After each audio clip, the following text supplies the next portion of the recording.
Whoa, whoa, whoa, whoa, whoa! Okay, are you absolutely sure you want to ruin Payday 3? The last game really evolved into something fantastic, and I feel like, well, I guess you did turn up, didn't you? Fine, I'm on the case. Just give me a second to dust myself off. You're not in a rush, right? It's not like I made you wait 9 months or anything. They say to learn from past mistakes, and that'll be especially useful for ruining the future. Launch Payday 2 was a different breed, I tell you. No perk decks, no pre-planning, nothing. I've talked about all this before. Point is, it was a stripped down, streamlined experience with only 10 unique heists, which is honestly not too shabby. That said, if you took Payday the heists 1, 2, 3, 4, 5, 6 levels for a spin, you might say they cocked it for this new one by scaling the heists down. But that's just shooting from the hip.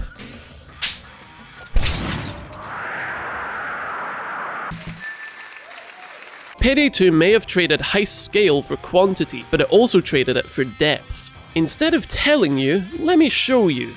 The vanilla bank heist. A man posted on each exit, one primed to pounce on the manager, grab his keycard and use it to disable the cameras. Then it's go time. All 4 enter, subdue civilians, watch the panic buttons, then set up the drill. The first game had more elaborate steps that were fully scripted. Payday 2 feels organic by letting you plan the heist, which can make it more exciting. Yeah, okay, it's not perfect, but when it works... Second slot's not a lot, record shots are brought instead. Take a song, look at all the ADMs dispensing bread. Day 1 park, takes a mark, carted out alarms at head. Wish the switch was quiet, but police are waiting, packing lead. Did a cook and bad a book, underwhelmed, they're seeing red. Crack around, no smack, no blows, just be careful where you tread. Just an elephant, when history's worth of reference. How did preference lead to deference? Specialist and damn irrelevant. Something special, 5 in a daisy chain. Can we go back again? Now it's different, I can do it all on my own. I don't know where to go.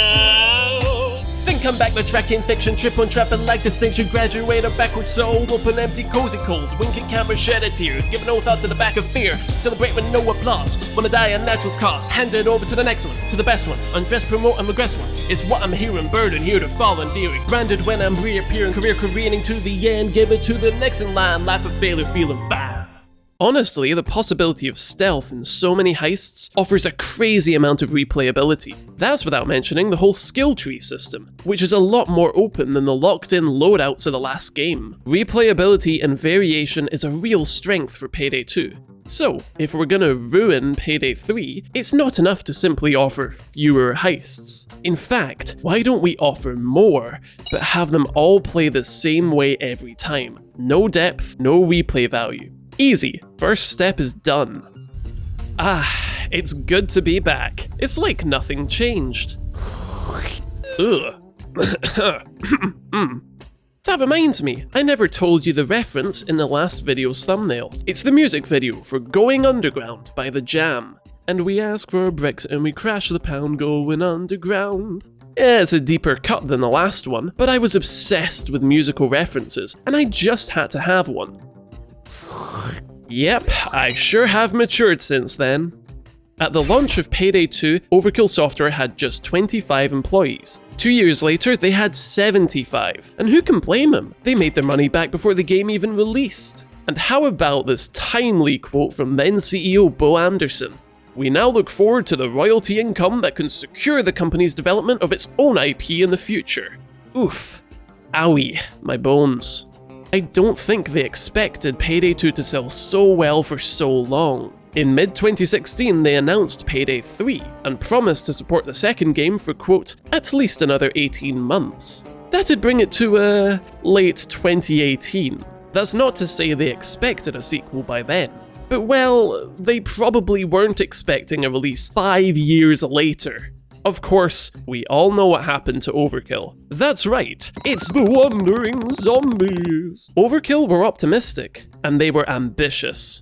Within a year, banks evolved from local branches to monumental complexes, requiring 4 teammates to split up and work on objectives in parallel. It's probably the best heist in the game, despite the many great heists that would follow, and it's tragic that this peak occurred so soon in development.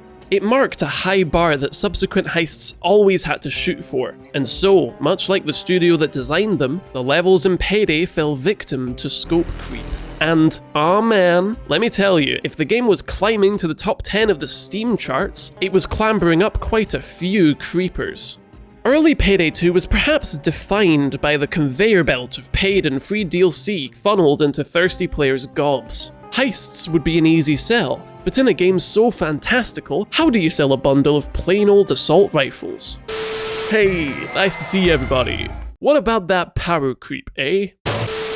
Well, why don't you roll on down to Game Ricky's Rolling Weapon Emporium? We've got grenades, snipers, never before seen, sure to make you squeal like a little pig. Bargain prices on guns guaranteed to outclass and outperform that dinky old pea shooter you keep in your mom's mantelpiece. Grenades just not fast enough? How's explosive rounds sound for you, you greedy goober? Turn that shotgun into a sniper. Pesky cloakers in your business? Zero, medium, rare, however you like. We're practically giving this stuff away. Balance? Balance? How about you try balance with 5 high-velocity arrows careening through your cranium? How? Oh no, I accidentally put the broken special unit in the game that requires DLC to beat.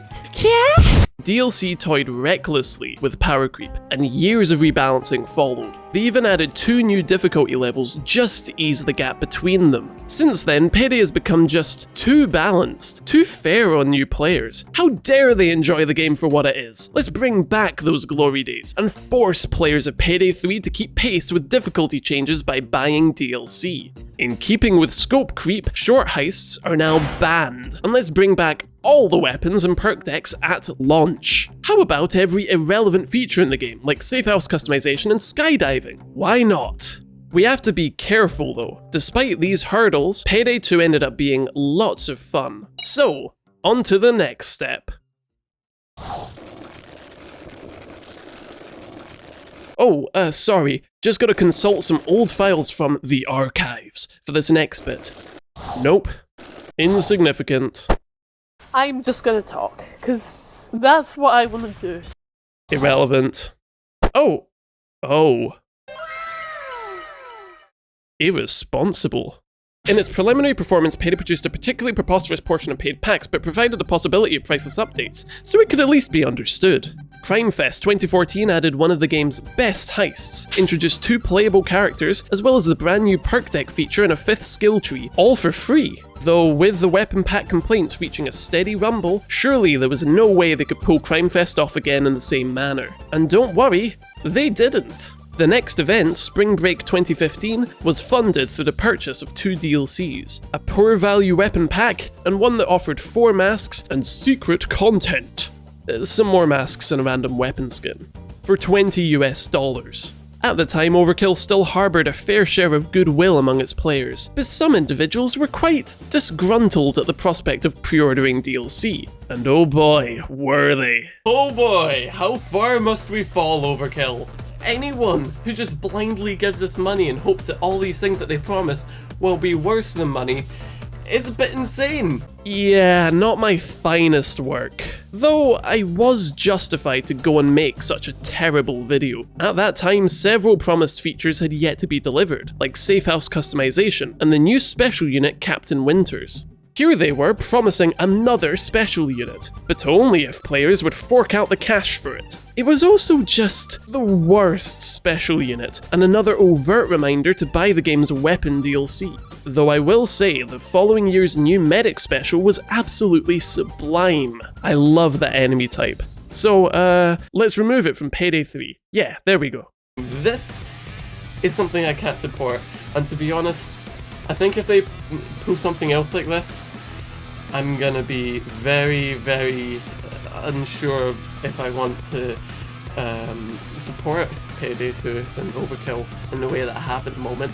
That year's CrimeFest would prove that the initial DLC pack business model clearly wasn't performing as expected. Overkill somewhat brazenly put loot box weapon skins at the forefront, which went down Well, some of these skins also offered stat boosts, which was certainly something. 2015 essentially eroded fan support down to a fine dust. The following year, Damage Control involved Starbreeze purchasing the full game rights from 505 Games and removing the loot boxes. But even now, 6 years later, discussion of Payday outside of its player base is met with, yes, that microtransaction company. That's a hard reputation to walk back. So, if we're ruining Payday 3, this one's easy. Gameplay affecting microtransactions, available through loot boxes. The boogeyman of first-person shooters. Admittedly, this practice is more accepted these days, for it's just such a wonderful world. Titles like Overwatch succeeded upon a mountain of mystery boxes just out of arm's reach, but Payday's history hasn't been forgotten, so pushing that luck sounds like a great idea.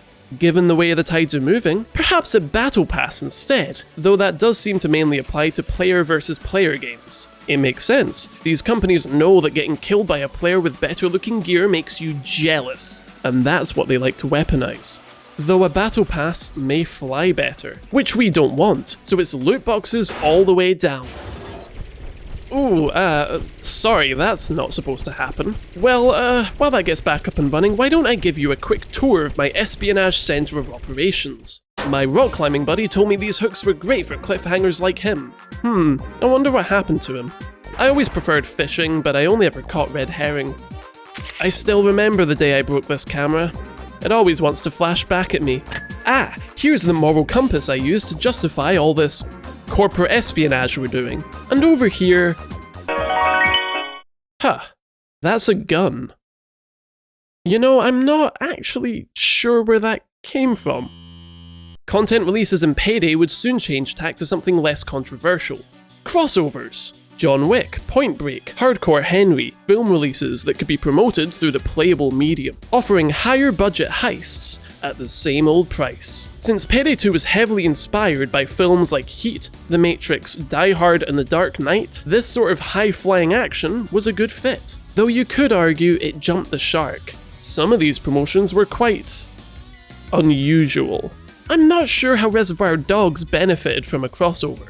Maybe since Quentin Tarantino expressed a brief interest in a remake. That said, I can't see a film studio signing a promotional deal without some concrete material planned. And these comments seem too recent and non-committal. The Scarface crossover at least had a clearer foundation. For a decade now, Universal has attempted a remake of the 80s classic, even signing on the Coen brothers to the project. What isn't clear is why a crossover DLC landed 2 years before the planned 2018 release date. Said remake never even materialized, though it does appear to still be in the works. Strangely, the Scarface character pack was taken offline last year, presumably due to a licensing issue, but the associated heist survived the cull. Sort of a worrying precedent for the lifespan of these promotional DLCs. And then there's Goat Simulator. A 2-day heist all based around, goats. Ironically, those car-driving physics they touted as a big deal during the spring break saw the most use here in the wacky goat levels. With this, the grounded heist film pastiche of old had finally kicked the bucket. So, Payday 3 should pursue the most unpopular, unfitting licenses for DLC. Ideally, short-term licenses that leave content unavailable. In the age of metaverses, why not go crazy? I know what you're thinking. You fool! With these steps, you've only gone and told them how to avoid ruining Payday 3. Don't worry your pretty little head. I saved the best for last. It may feel like we've just made a template for a better Payday 3, especially since the lessons of the past are so apparent. There's no way a Payday follow-up would flop under those conditions. Well, have I got news for you? It's already happened, and I already mentioned it in this video.